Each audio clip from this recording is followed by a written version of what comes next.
You're the best part. Oh. My last text message was this morning. I told her, I said, you're gonna be fine. I love you.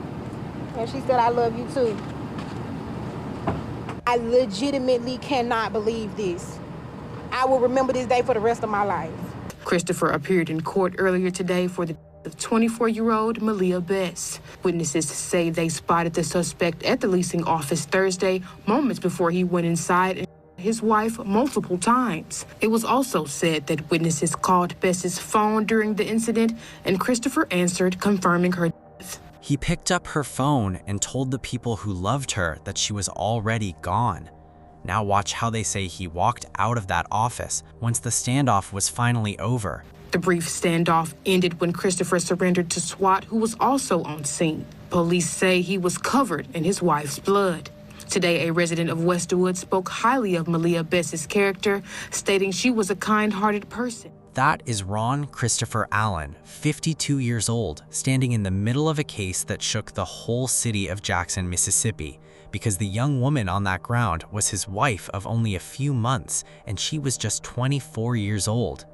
We are going to sit all the way down in Ron's story later, because it is one of those ones that stays with you long after the video ends. But before we get into Ron's story, we have to start somewhere else completely, with a different man in a different state.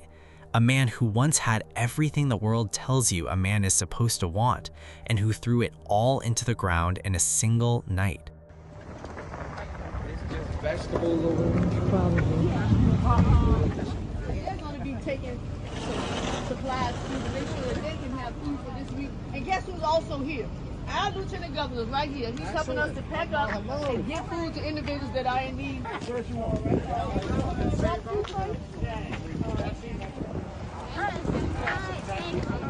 His name is Justin Fairfax, and to really feel how far he fell, you first have to understand how high he was standing when the ground gave way. Justin was born in Pittsburgh, Pennsylvania on February 17, 1979, and he grew up carrying a family history that most people could never imagine carrying because his own ancestors had been held in slavery by the same Lords Fairfax that Fairfax County itself was named after.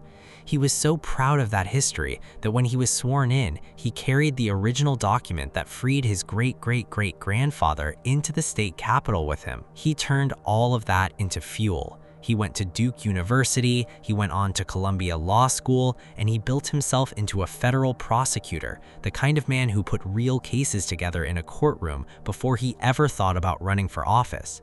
His own older brother became the dean of a law school, so this was a family that reached high and expected a lot. When Justin did run, he ran hard. He lost a close race for Attorney General in 2013 by only a few thousand votes, and then in 2017 he ran for Lieutenant Governor of Virginia and he won, which made him only the second Black person ever elected to statewide office in that entire state's history. Lieutenant Governor, hold on 1 second. Greg, I think you're on mute. Greg? Oh, yeah, there I am. There you go. Sorry. Go ahead, Greg. Yeah, thank you, brother. Thank you, Roland. And it's good to see you, Brother Fairfax. I promise you, man, it seemed like you're the hardest working man in Virginia. Every time I look up, it seemed like you are everywhere. I think you done met every one of them 8.5 million voters or people in Virginia. Because I'm like, man, does anybody else work in the government but Justin Fairfax? I see him everywhere, which actually leads me to the... You know, every time I hear that story, it really drives home for me just the reality of how far we've come, not just as a country, but also as a people, right? Absolutely. Because you talk about how, you have that document of your lineage who was in slavery and freed, and now you're standing here. As the man running the state Senate floor, he cast the deciding votes on some of the biggest issues in Virginia. People were not just watching Justin Fairfax anymore. People were already saying out loud that this brother could be the next governor, and maybe even something bigger than that after. The woman standing right next to him through all of it was Serena Fairfax, and she was never just somebody's wife. She was a whole story on her own. Serena met Justin back when they were both undergraduates at Duke, and while he chased law and politics and headlines, she quietly went out and built something real with her own 2 hands. She finished dental school at the top of her class, earned her degree magna cum laude, and opened her own practice, Dr. Fairfax and Associates Family Dentistry, right there in Fairfax, Virginia, and she ran that practice for nearly 20 years. When Justin was in office, she served as the Second Lady of Virginia, but the people who actually knew her did not describe her the way you describe a politician's spouse. They described a woman who would go out of her way to make sure you got dental care even when you could not afford to pay for it. A woman who ran trails with her dogs and gave her whole heart to her patients and community. People in her field respected her enough that her old dental school honored her as one of her outstanding graduates, and she poured that same energy back into the community through outreach and volunteering and quietly helping folks who were down on their luck. That is who Serena was, a woman who had earned her own name and her own light, completely separate from the man she married. And that's worth stopping on, because the whole world was so busy watching Justin that they almost missed the fact that the strongest, steadiest person in that house was standing right beside him the entire time. So on the outside, you had 2 people who looked like the perfect picture. He was the star, she was the anchor, and between them they were raising 2 children, a son and a daughter, both teenagers, both strong students, both athletes, the kind of kids other parents point at.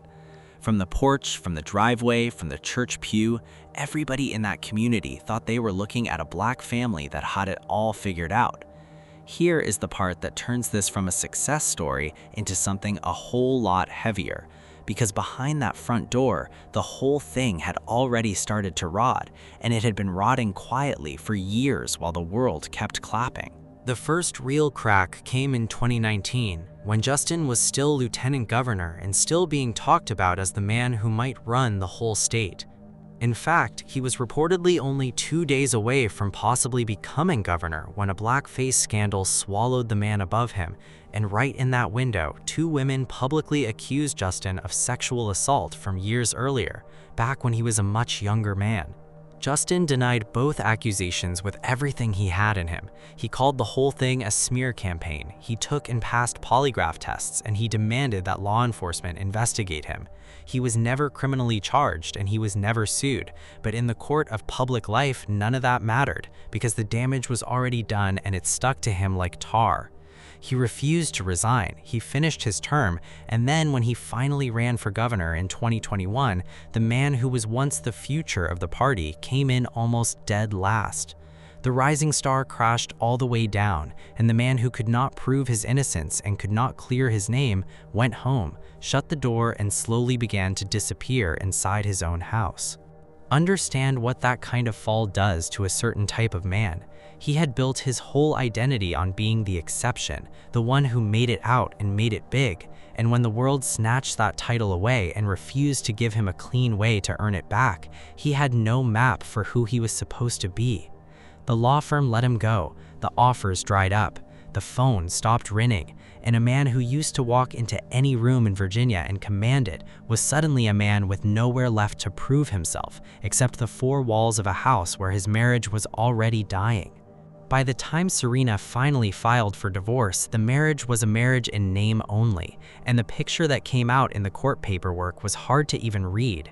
According to the documents that reporters got their hands on, Justin had pretty much stopped being part of the family after he left office in 2022.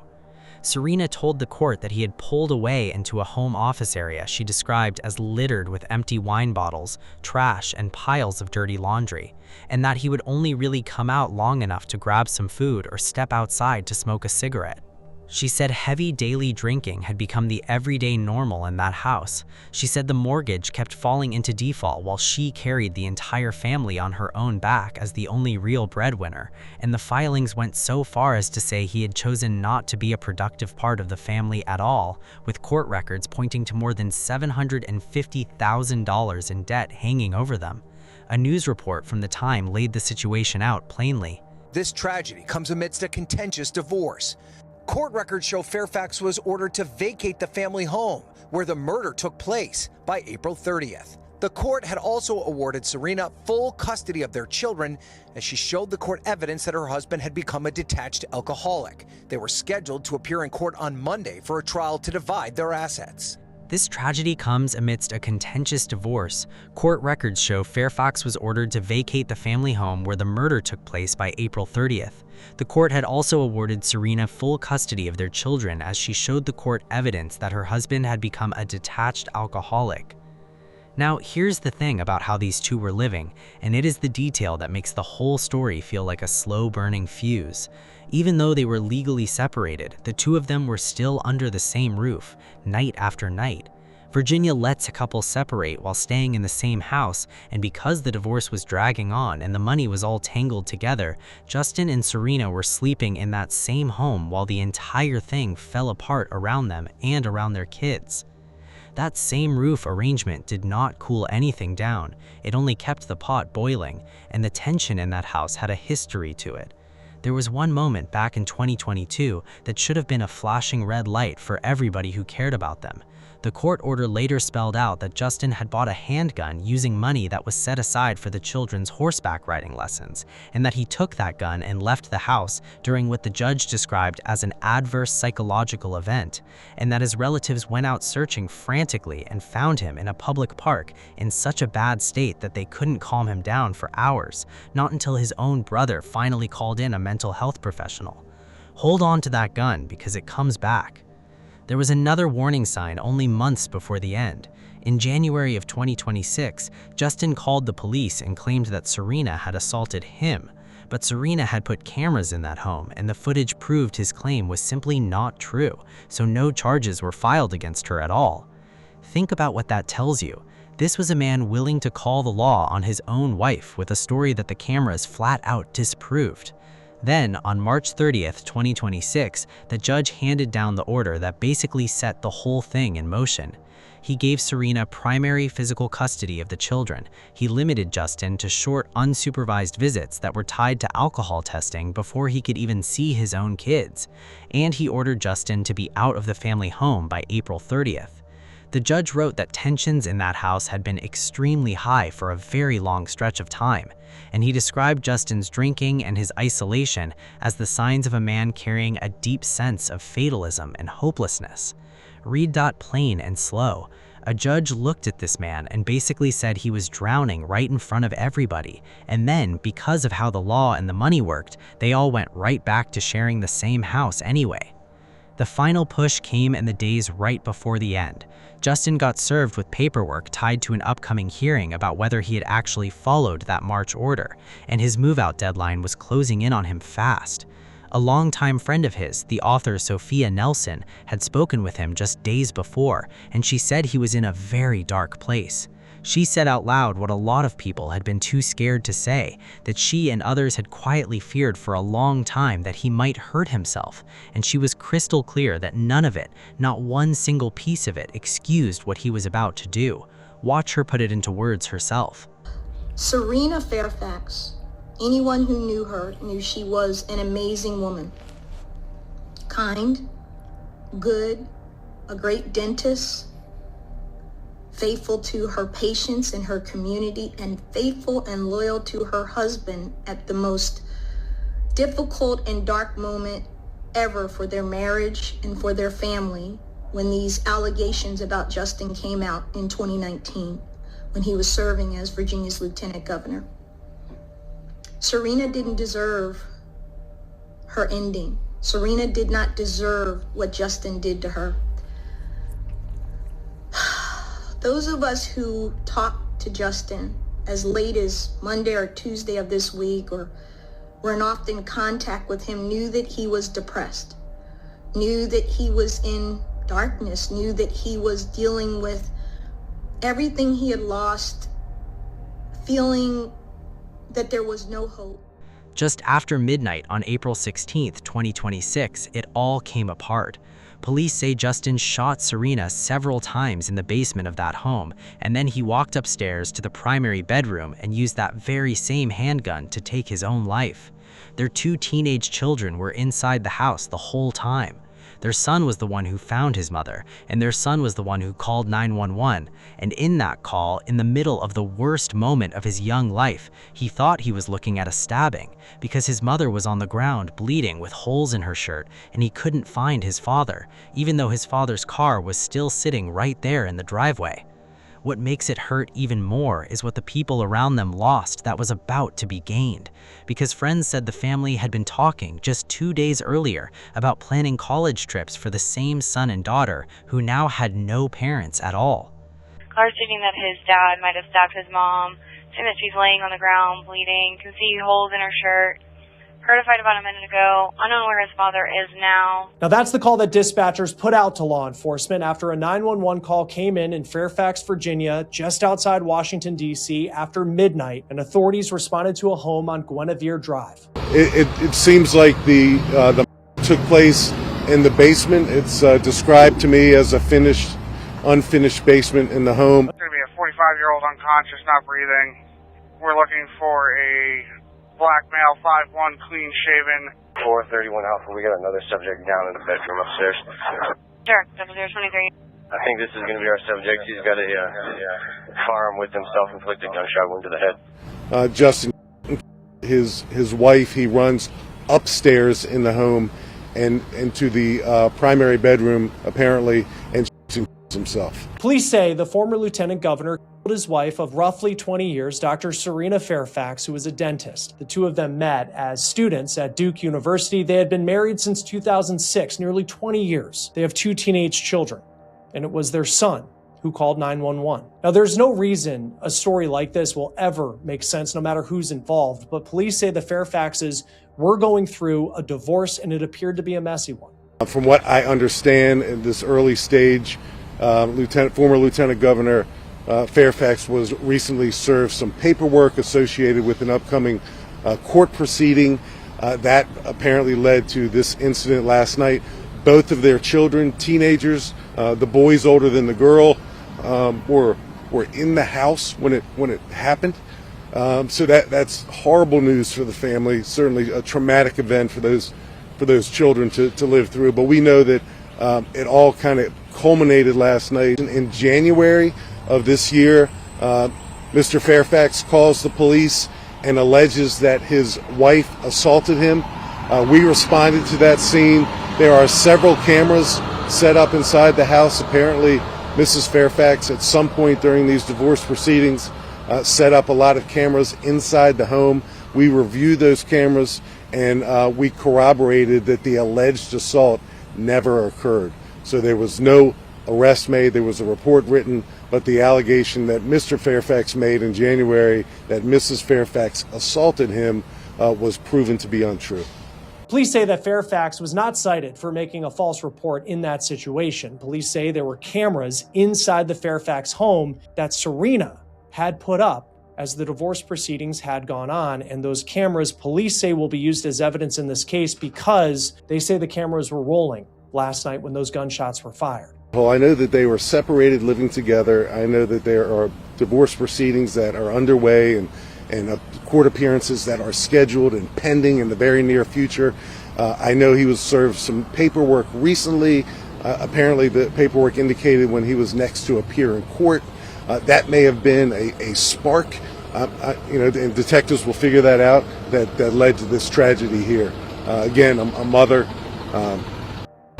taken from her children, and then he takes his own life. The reason the investigation moved so fast is bitter in its own quiet way. Serena had installed cameras all through that house during the divorce, the very same cameras that had already cleared her name back in January, and they were rolling on this night too. Police say Serena Fairfax recently had cameras installed in their house. That's right, Tom. And police say they used the footage from those cameras to refute claims from earlier this year by Justin Fairfax that his wife had assaulted him. Because the man responsible was gone, there was never going to be a trial. The case was closed almost as fast as it opened, and 2 teenagers who were high-achieving students with a whole future in front of them became orphans in one night. The tributes for Serena poured in from every direction, from the governor of Virginia to her old dental school to the patients who trusted her with their care for years.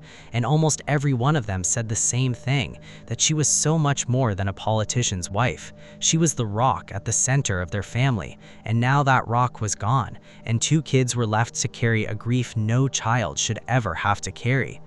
A domestic violence expert explained the pattern that shows up over and over. The reason the moment a woman decides to leave is often the most dangerous moment of all. When a person who is in a domestic violence situation makes a decision that they finally want to leave, they want to be able to take control of their own life.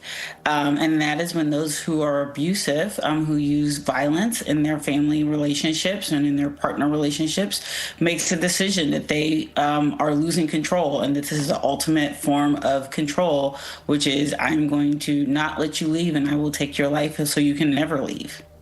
And she put a number on how much deadlier it all gets the second there is a gun in the house. When a male abuser has access to a firearm, the risk that he will choose to kill his female partner increases by 1,000%. Yes. That is our first story. A man who lost his name and his career and then destroyed the one person who had stood beside him through every bit of it. Our second story lives in a completely different world, a smaller city, younger people, no news cameras following anybody around before the tragedy, and yet the shape of it is going to feel painfully familiar. This is the one we opened with. This is Ron and Malaya out of Jackson, Mississippi. And to feel the full weight of it, you have to first know who Malaya Bess was long before her name ever became a headline. Malaya was born around 2001 in Chicago, Illinois, and by every account you can find, she was exactly the kind of young woman you would want your daughter or your little sister to grow up to be. She came up in the suburbs just south of Chicago, and she was in the band at Thornridge High School, active in it for years, and the people who came up with her remembered her for her real talent, her laugh, and the kind of warmth that made an entire room feel a little lighter just because she walked in. After she graduated in 2019, she did what plenty of ambitious young people dream about doing but never actually do. She left home, she moved all the way down to Mississippi, she graduated from Jackson State University, a historically black school, and she stepped right into the working world as a property manager at the Westwood Apartments. Friends and family described her as mature far beyond her years. Career-driven, generous, goofy, loving, the type who always put other people first.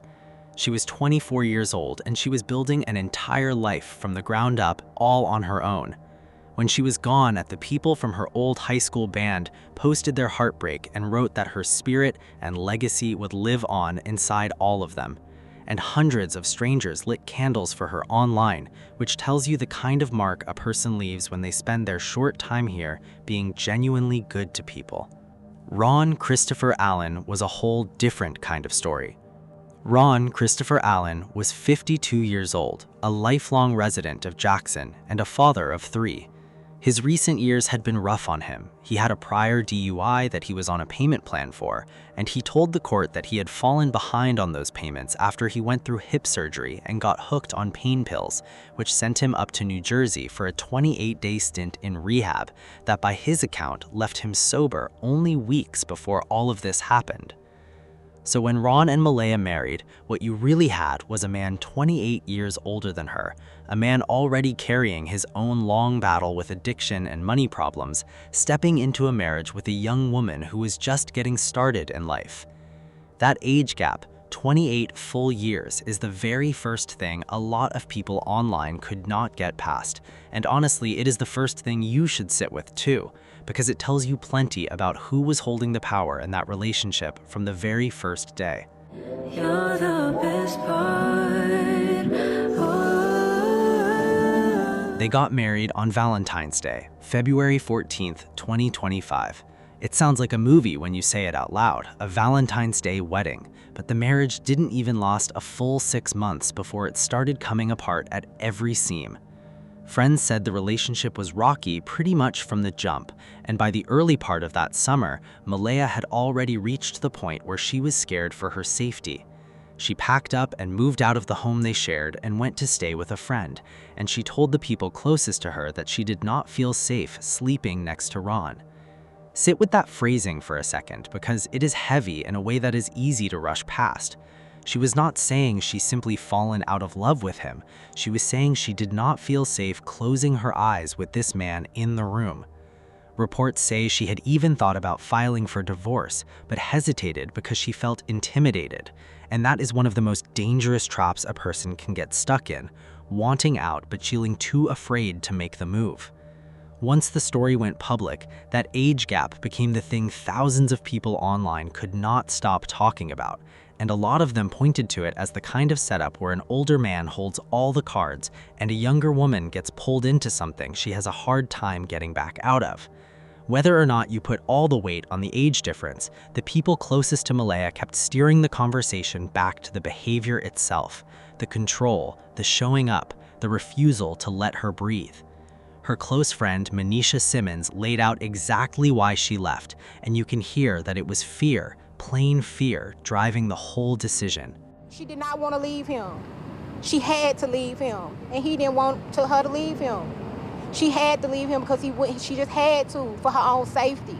As we can see, she did not feel safe sleeping next to him. Leaving didn't make Ron let her go, and that's the part that so many of these stories share. In the days right before the shooting, friends said Ron started showing up at Malaya's job uninvited, harassing her at the very leasing office where she worked, which is the kind of thing that can look small on paper but feels like a shadow following you everywhere you turn. What seems to have pushed it all the way to the edge, according to police and the people around her, was that Ron found out Malaya had moved on with her life. Reports say she had started seeing a coworker, a maintenance man at the apartments, and for a man who could not accept that she was walking away from him, learning that she had someone new was the one thing he could not stomach. And here is the cruel twist. The very day before it happened, on July 30th, 2025, Ron actually came by the friend's house where Malaya was staying and sat right there on the couch, talking about working things out. And the roommate who was in the room described the visit as nothing that raised any alarm at all. He was actually at my house yesterday on my couch. Sure was. And we talked about them working the relationship out or whatever. And he left. It wasn't nothing alarming. I didn't feel anything. That calm before the storm is often the quietest and most deceiving part of the whole thing. Look at the timeline and how fast it all moved, because the speed itself tells a story. They met, they married on a holiday built around love, and within a matter of months, she was sleeping somewhere else out of fear. A relationship that burns that hot and falls apart that fast almost always had cracks in it long before the wedding. Cracks that a young woman in love might talk herself past, and an older man who wanted control might use to his advantage. By the time Malaya was staying on a friend's couch and dodging his visits at work, she was not a woman running from a bad marriage. She was a woman trying to survive one, and everybody around her could feel the temperature rising even when they couldn't name exactly what was coming. On the morning of July 31st, 2025, shortly after 11, Ron drove over to the Westwood apartments where she worked, walked straight into that leasing office, and shot her 7 times. She was already gone before the standoff even started, with heavy blood evidence in that office telling investigators how brutal the attack had been. Police rolled up on reports of a possible active shooter, and instead of running or giving up, Ron barricaded himself inside that same office with her body, and what came next was a standoff that stretched on for somewhere between 2 and 3 hours. This wasn't 1 or 2 units either. Multiple agencies flooded the scene: the Jackson Police Department, the Hinds County Sheriff's Department, and several surrounding departments.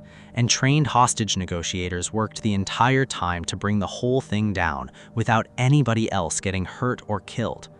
The chief later praised his officers showed, because rushing in on a barricaded man with a gun could easily have turned one tragedy into several. He also spoke about Malaya the way you speak about somebody's daughter, pointing out that she had simply come to work that day like any other day, never once imagining she would lose her life at the hands of the man she married. And you could hear in his voice that this one landed different even for the people who see the worst of things for a living. Here is the detail from the very top of our story that you simply cannot shake once you know it. While all of this was still unfolding, some of Malia's people got worried and called her phone just to check on her. And the person who answered that phone was not Malia, it was Ron. And he confirmed to them right there over the line that she was gone. Think for a second about the kind of coldness that takes to pick up the phone of the woman you just killed and calmly tell the people who love her that she is dead. When Ron finally surrendered to the SWAT team, officers said he came walking out covered in his wife's blood. The people in that community were left holding a grief that came out of nowhere on an ordinary weekday morning. Listen to a neighbor simply try to describe the young woman they lost. Malia, she was sweet, understanding. I mean, she had the heart of gold, basically. If you didn't have it, she understood you didn't have it. She gave grace. She understood.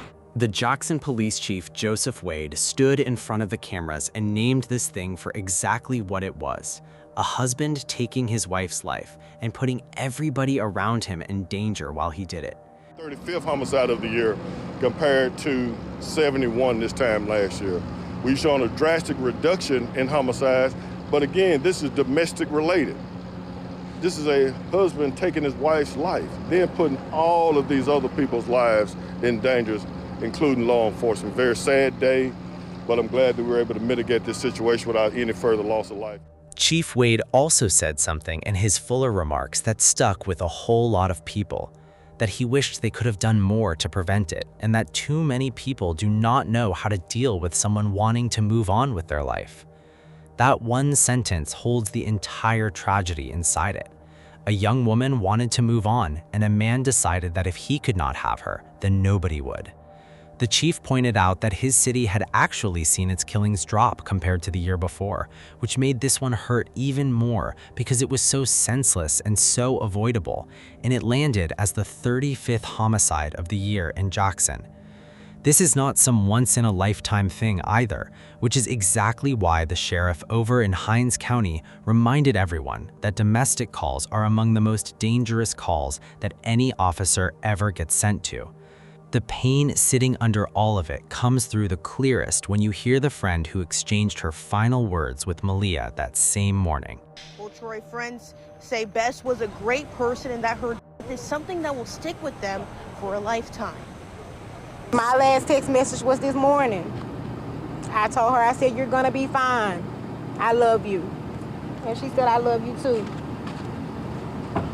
Because Ron surrendered, instead of turning that gun on himself, this is the one case out of the three where somebody actually has to answer for it inside a courtroom, and that matters. The very next day, on August 1st, 2025, Ron went before Judge June Hardwick for his first court appearance, and the judge denied him bond because of what she called the egregious nature of the crime. He was sent to the Hinds County Detention Center, where he has been held ever since. During that same hearing, Ron even brought up his old DUI on his own, explaining that his hip surgery and his pain pill addiction were the reasons he had defaulted on the payments, painting a picture of a man who wanted the court to see his struggles. His murder case was set to come back to court on January 9th, 2026, and as of the latest available reporting, it remains a case still working its way through the system, which means, unlike the other two men in this video, Ron Allen is still alive to sit in front of a jury one day and answer for what he did. Out of everything said about this case, the words that hit the hardest came from Malia's friend Manisha, who took her own raw grief and turned it into a warning for anybody watching who might be sitting in the exact situation Malia was sitting in. Listen closely to what she needed every single woman out there to hear. Even if you're not afraid, even if by every single shadow of a doubt in your mind, you think that that person would never do that to you, if they threaten you one time, take it seriously. Take it seriously, even when your own mind is telling you that he would never, especially then. When the news of what happened spread, the reaction online was loud and it was angry, and a lot of it circled back to that 28-year gap and to all the warning signs people felt should have been caught sooner. Plenty of folks said out loud what a lot of us think in these moments, that cheating, real or imagined, never gives anybody the right to take a life, and that the smartest and safest thing a woman can do when she is leaving a dangerous man is to move, to change her number, to put real distance between herself and him, and to take every threat as the truth. Malaya's people back home did not let her be reduced to a headline either. A few weeks after she was killed, they held a service for her back in the Chicago area where she came from, bringing her story full circle to the same community that raised her and loved her first. There is one more thing worth sitting with before we move on, and it is the emptiness of it all. A young woman with a degree, a career, and her whole life stretched out in front of her went to work on a normal morning and never came home, and a man is now sitting in a cell for it, and none of it had to happen. That is the part that stays.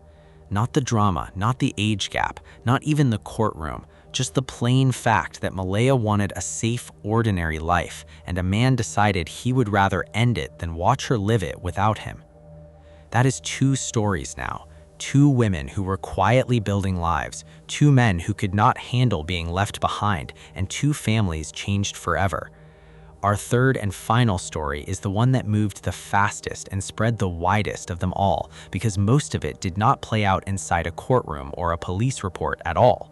It played out on Facebook Live in real time in front of the entire internet. And before we go one single step further, you have to understand something important. A lot of what went viral about this case has never been confirmed by the police. The Montgomery Police Department in Alabama has said very little, and the wildest parts of this whole story come almost entirely from social media, so we are going to stay honest with you the whole way through about what is actually confirmed and what is still nothing more than a claim floating around online. Here's what police did confirm, plain and simple. On the night of Friday, May 15, 2026, right around 11:29, officers and paramedics were called out to a home on Simmons Drive in Montgomery for a report of two people shot. When they arrived, they found a woman shot to death at the scene, and they found a man with a self-inflicted wound that turned out to be fatal. He was rushed to the hospital, and he did not survive. Police called the incident domestic in nature, and a few days later they identified the woman as Ariana Grant, 29 years old, of Montgomery, and listed her as the city's 17th homicide of the year. That's the official record, and honestly, the official record stops right about there. Police have never publicly released the man's name, and they've never confirmed a single word about a live stream, a graveyard, or a confession. But social media filled in the rest almost the instant it happened, and the man everyone identified was a local rapper named Jacaleb Spell, known around Montgomery as Lee Spell. He was a young man reported to be in his early 20s who worked a day job at a hospital and chased music at night under names like Lee Spell and MMG Spell. The people who knew him described him as a fun, funny, sociable person, somebody who had folks who genuinely liked him and joked around with their coworkers. He wasn't a star with albums and streaming numbers. He was a local underground artist whose real footprint online was mostly on Facebook, which is a detail that ends up mattering a whole lot in how this story unfolded. Ariana Grant, the woman he was with, was known online as Ari P. Kari, and she was a mother of two, with one of those young children shared with Spell and the other from a different father. From the outside, they were just a young couple with kids between them, the kind of couple you'd pass on the street and never look at twice. Spell never had a hit song, no albums, no big streaming numbers, just the local grind and a name he built for himself around town, and the coworkers from his hospital job remembered him afterwards as somebody who truly loved his little family, somebody they never in a million years pictured ending up in a story like this. That's part of what shook people so hard. He didn't fit the picture in their heads of who does something like this, which is exactly the trap that lets so much of this violence hide in plain sight until it's far too late. What made this case explode across every platform is what allegedly happened right after the shooting. According to a flood of posts, screenshots, and short clips that spread across TikTok, Instagram, and Facebook within hours, Spell allegedly lured Grant to that Simmons Drive location under the idea that they were getting back together, killed her, and then went live on Facebook and confessed to the entire thing on camera. A commentary channel walked through the alleged sequence from the killing to the live stream to the graveyard before his sister even spoke. But these questions will be answered after that rant that Little Spell went on in the graveyard before taking his life will be explained by his sister.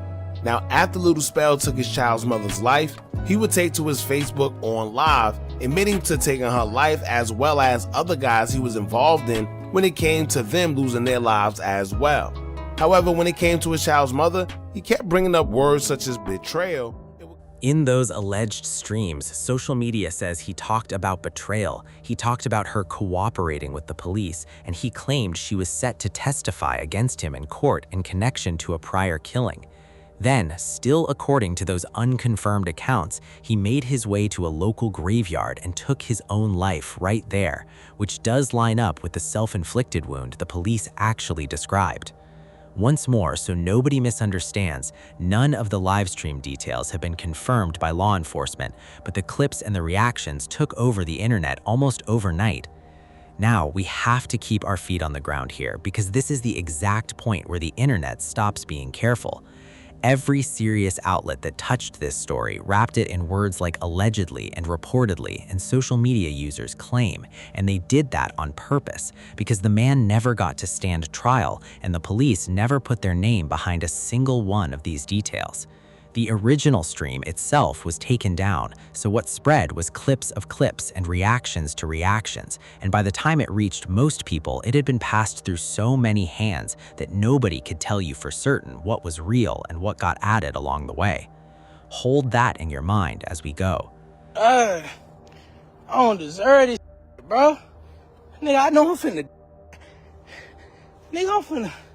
Nigga, God ain't gonna repent me for none of this shit I did, nigga. I let my emotions get the best of me, though. Talk, nigga. My son needed somebody, nigga. I took the one somebody who could have been there. This shit crazy, though. Imagine that shit, though, bro. Like somebody you been there for. Ain't nobody gonna feel me, though. You gotta imagine that shit, bro. You gotta imagine that shit. Somebody you gave your all to, nigga. When me and this broke up, nigga, I still paid this whole rent, nigga. Still, I ain't have to do that. Nigga. The detectives and them ain't offer her nothing. Just because me and her couldn't be together, they willingly went down to the CID room and told them I came to her house and I throwed up and I was the one who... Like, come on, bro. You ain't supposed to did that, bro. One local commentator broke down the way a lot of ordinary people were reading the whole thing, that it came down to a man who simply couldn't handle a woman moving on without him. It's because that she moved on with her life. And he couldn't stomach that. To understand why the testimony angle got so much attention and spread so fast, you have to go back into Spell's past, because unlike the other two men we've talked about, Spell already had serious history behind him before any of this. Back on August 21st, 2022, a 23-year-old man named Gabriel Willis was shot and killed in East Montgomery, and Spell, who was 20 years old at the time, along with a 16-year-old, were both arrested and charged with capital murder, each of them held on a $1.5 million bond. The community reaction to all of it was a storm of its own, because you had grief, you had shock over another young mother gone, you had the old argument about so-called snitching flaring right back up, and you had a whole lot of people asking the same simple question about the children left behind, wondering who was going to raise them and how they would ever make sense of any of this. Ariana herself was a private person before that Friday night, a mother first and foremost, with no public record and no drama attached to her name. And the folks who loved her spent those first days doing the only thing you can do, mourning her and preparing to lay her at rest while the internet argued around them. Now, here is the strange part that raised so many eyebrows later. After those arrests, that case basically vanished from public view. There is no public record of a trial, no record of a plea, no record of a sentence, and the young co-defendant's records would be sealed because he was a juvenile, which means that by the time 2026 rolled around, Spell may very well have been walking around free on that bond, living his life, with a very serious capital charge still hanging over his head the entire time. Then there is this second case, the one that social media tied directly to Ariana Grant. In September of 2024, a 25-year-old man named Terrell Fuller was shot and killed in Montgomery, and a man named Kentarius Burden was later charged with that murder and remains locked up to this day. Now, listen carefully because this part matters. No police document and no court record has ever connected Jakaleb Spell or Ariana Grant to the Fuller case in any way at all. But the viral story claims that Grant was about to testify that Spell was really the one behind Fuller's death, and that Spell confessed on that alleged livestream that he did it, and that Burden was sitting in a cell for something Spell had done with his own hands. That is a heavy, heavy accusation, and it is important to keep repeating the honest truth about it, which is that it lives entirely on social media and has never once been backed up by the authorities. A commentator kept coming back to the same painful bottom line about the woman at the center of it. He didn't have to kill her, bro. He did not have to that beautiful woman, which is his child mother. Now she's an orphan.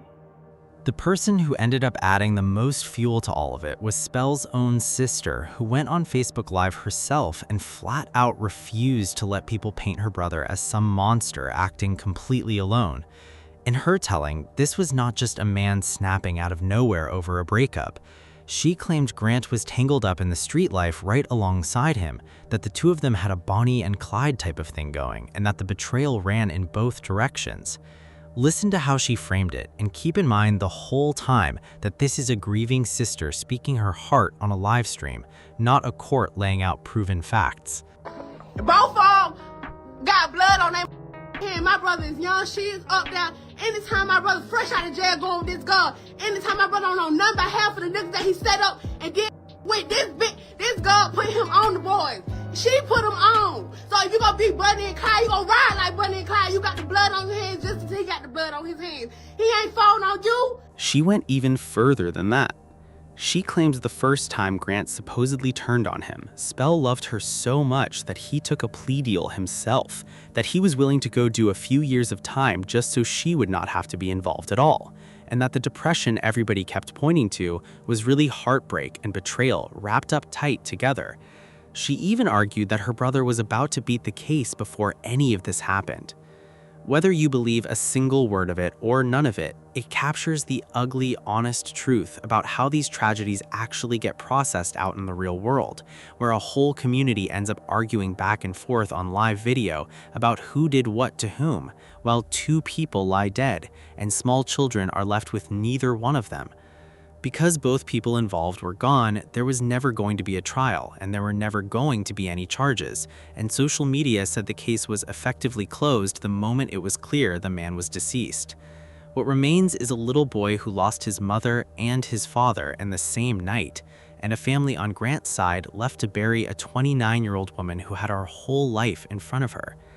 Even the families connected to Spell's old cases were pulled back into it, with the loved ones of Gabriel Willis pointing to the alleged confession and going live themselves, years later, still crying out for justice for their own.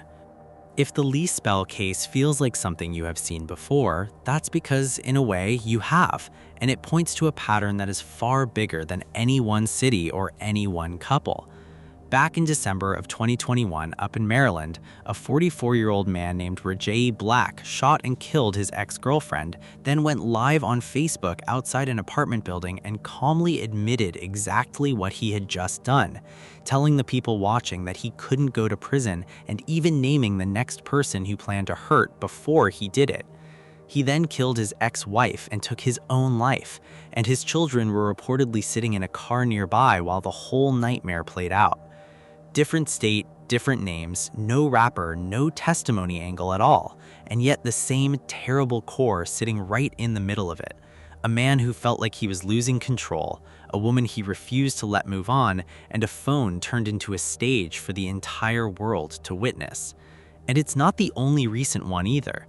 Just last year, down in Georgia, a couple argued out in the open on Facebook Live for over an hour, airing all their business and all their pain for hundreds of people to watch, and only hours later, they were both found dead at their home, the man having taken the woman's life and then his own, leaving a child behind. The internet has simply made it possible for us to watch this exact pattern play out live now in a way we never could before, and that is a heavy thing to carry. So look hard at what we're really left with across all three of these. Justin Fairfax lost his career and his name and then destroyed the woman who had held him up when every other person walked away from him.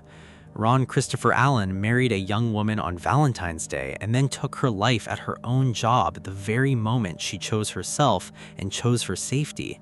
And Caleb, if even part of the viral story holds up, killed the mother of his child and put it on a live stream before ending his own life in a graveyard. Not one of these women died because she did something wrong.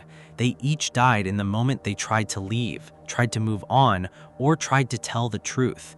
And the experts will tell you that this exact moment, the leaving, is the single most dangerous point in an abusive situation.